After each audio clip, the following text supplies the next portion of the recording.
ஐயனார் துணையில் வானதி பாண்டிக்கிட்ட வந்து எனக்கு வாங்கின வண்டி எங்க அப்படின்னு கேட்குறா. அதுக்கு பாண்டி அந்த வண்டியை தான் நீ வேண்டான்னு சொல்லிட்டியே, அதனால பல்லவனுக்கு கொடுத்துட்டேன் அப்படின்னு சொல்கிறாரு. அதனால வானதி, நான் வேண்டான்னு சொன்னால் உடனே நீ பல்லவனுக்கு கொடுத்துருவியா? எனக்கு தெரிஞ்சு நீ அதை பல்லவனுக்காக தான் வாங்கியிருக்க அப்படின்னு சொல்கிறாங்க வானதி. இதை கேட்ட பாண்டி, ஆமாம் அப்படி தான் வச்சுக்கோயேன் அப்படின்னு சொல்கிறாரு.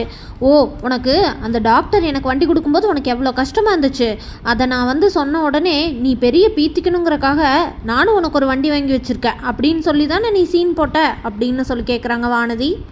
அப்படியா வானதி, அப்போனா நீ போய் அந்த டாக்டரே நீ கல்யாணம் பண்ணிக்கோ அப்படின்னு சொல்கிறாரு பாண்டி.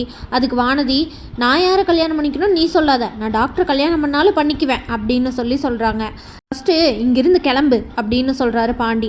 அதுக்கு வானதி, நீ சொல்லலைனாலும் நான் கிளம்ப தான் போகிறேன் பாண்டி, உனக்கெல்லாம் என் அருமையே தெரியாது அப்படின்னு சொல்லிட்டு கிளம்பிடுறாங்க.